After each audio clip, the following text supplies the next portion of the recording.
دیکھا ہوگا، ایک ایگزامپل میں ایک بات آپ کے سامنے رکھتا ہوں. آپ نے دیکھا ہوگا کوئی کتاب بچوں کے پڑھنے کی ہوتی ہے، کوئی بڑا اٹھا لے تو کہتے ہیں ارے یار تو کیا کرے گا اس کا، یہ تو بچے کے پڑھنے کی ہے، یہ تو نرسری کی ہے، فرسٹ کی ہے، سیکنڈ کی ہے، یہ تو تیسرے چوتھے پانچویں 10ویں 12ویں کلاس کی، یہ کتاب فلاں کلاس کی ہے، 8ویں کلاس کی ہے، 9ویں والے کے مطلب کی نہیں ہے، کتاب 9ویں کلاس کی ہے، 10ویں والے کی مطلب کی نہیں ہے، یہ کتاب 10ویں کلاس کی ہے، 11ویں 12ویں کی مطلب کی نہیں ہے، یہ کتاب بچوں کی ہے، یہ کتاب بڑوں کی ہے، یہ کتاب جوانوں کی ہے، یہ کتاب بزرگوں کی ہے، یہ کتاب فلاں انسان کی ہے، یہ کتاب انجینئر کی ہے، یہ کتاب ڈاکٹر کی ہے، یہ کتاب فلاسفر کی ہے، یہ کتاب سائنسداں کی ہے، یہ کتاب اس کی ہے، یہ کتاب اس کی ہے. وہ والا اسے نہیں پڑھ سکتا، اسے پڑھنے والا اسے نہیں پڑھ سکتا، پڑھے گا تو کچھ حاصل نہیں کر سکتا. مگر اللہ کی قسم قرآن وہ کتاب ہے، بچہ پڑھے تو اسے بھی فائدہ ہے، جوان پڑھے اسے بھی فائدہ ہے، بزرگ پڑھے اسے بھی فائدہ ہے، ڈاکٹر پڑھے اسے بھی فائدہ ہے، انجینئر پڑھے اسے بھی فائدہ ہے. اب حد تو یہ ہے زندہ پڑھے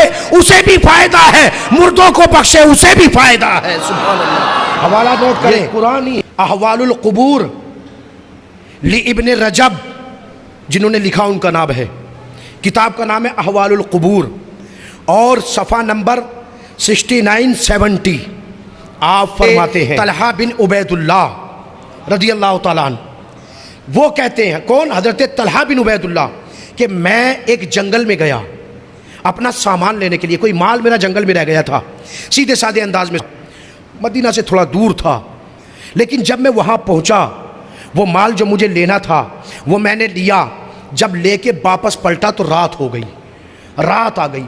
اب زمانہ خطرناک تھا کہ لوگ مار دیتے، جانور حملہ کر دیتے، یہ ساتھ میں تھا.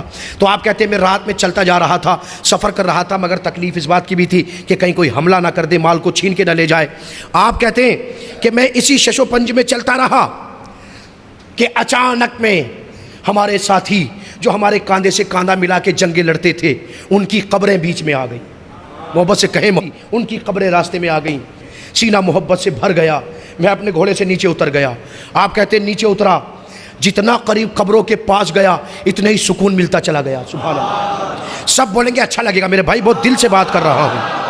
یوں سمجھیے یہ کڑی اب مدینے سے جڑ رہی ہے ہماری آپ کی سب کی، کہ میں قبروں کے قریب گیا. حضرت طلحہ بن عبید اللہ کہتے ہیں میں قبروں کے قریب گیا، اللہ کی قسم اتنا سکون ملا، اتنا سکون ملا. گیا تو ایسے ہی تھا مگر بیٹھنے پہ مجبور ہو گیا، بیٹھ گیا ان قبروں کے بیچ میں. قبروں میں کے بیچ میں بیٹھا تو پھر دل نے کہا کہ تھوڑا سا آرام کر لے قبروں کے بیچ میں. اب رات میں قبروں کے بیچ میں کہیں آرام ملتا ہے صاحب؟ قبرستان کے پاس سے گزرتے ہوئے بھی لوگ ڈرتے ہیں رات میں، مگر اللہ اللہ یہ ایمان والے ہیں، نبی سے محبت کرنے والے ہیں. آپ کہتے ہیں اتنا سکون ملا میں قبروں کے بیچ میں لیٹ گیا، ایک ادھر قبر ایک ادھر قبر، بیچ میں لیٹ گیا اور لیٹا اتنا کلیجہ ٹھنڈا ہوا، اللہ اللہ اتنا سکون ملا. وہ کہتے ہیں کہ میں نے ابھی چند سانس ہی لیے تھے، آنکھیں کھولیں، چند سانس لیے تھے، چند سیکنڈ منٹ گزرے ہوں گے آج کے اعتبار سے.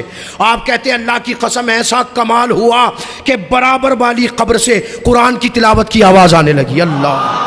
طلحہ بن عبید اللہ کہتے ہیں اللہ کی قسم میں نے بڑے اچھے اچھے قاریوں کو سنا تھا، بڑی بڑی اچھی تلاوتیں سنی تھی، بڑے بڑے اچھے لوگوں کو پڑھتے ہوئے دیکھا تھا، بڑی اچھی اچھی آوازیں دیکھی تھی، مگر قسم پروردگار کی آج یہ قبر سے آنے والی آواز اتنی میٹھی تھی تلاوت کی کہ آج تک میں نے اتنی میٹھی تلاوت ہی نہیں سنی تھی. وہ سنتا رہا. میں اٹھا گھوڑے پہ سوار ہوا، گھر گیا. اب گھر گیا آپ کہتے ہیں یہ نبی کی سے محبت کرنے والوں کی بات کر رہا ہوں میں. جب صحابی باہر سے کبھی گھر آتے تھے نا اپنے گھر مدینہ شریف میں، کوئی بھی صحابی 1 سال بعد 2 سال بعد 1.5 سال بعد 15 مہینے بعد یا مان لیجئے 2-4 مہینے بعد، تو وہ اپنے گھر نہیں جاتے تھے، پہلے نبی کے گھر جاتے تھے. کیسی محبت رہی ہوگی. پہلے نبی کے چہرے کی زیارت کرتے، بعد میں اپنے گھر جاتے تھے. بچوں سے بعد میں ملیں گے، بیوی سے بعد میں ملیں گے، ماں باپ سے بعد میں ملیں گے، پہلے رسول پاک سے ملیں گے. سبحان اللہ. یہ محبتیں تھیں، اللہ ان کا صدقہ ہمیں عطا فرمائے. کہتے ہیں میں نبی کے گھر گیا، نبی کو جا کے سلام کیا اور آپ کے دست مبارک کا بوسہ دیا، اور میں نے کہا حضور آج میں نے بڑا عجیب و غریب منظر دیکھا ہے. رات میں فلاں جنگل میں گیا تھا، وہاں سے سامان لا رہا تھا، بیچ میں ہمارے دوستوں کی قبریں پڑیں، وہاں پہ رک گیا. یا رسول اللہ کمال تو یہ ہے میں جیسی قبروں میں رکا اللہ کی قسم ساری رات قرآن کی تلاوت سنتا رہا. اور ایسی آواز میں نے آج تک نہیں سنی۔ میرے آقا یہ معاملہ کیا ہے، منظر کیا ہے؟ اب نبی مدینہ میں ہے مگر خبر کہاں کی دے رہے ہیں، ذرا دیکھیں، بولے محبت سے بولے سبحان اللہ۔ نبی کہتے ہیں، مسکرا کے نبی نے فرمایا، جانتے ہو وہ آواز کس کی ہے؟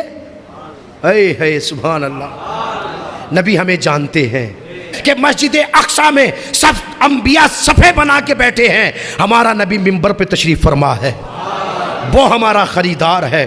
دنیا کی دولتیں اس عظمت پہ قربان کہ اللہ نے ہمیں مصطفیٰ کا غلام بنایا ہے۔ اللہ اللہ، نبی کہتے ہیں جانتے وہ آواز کس کی ہے؟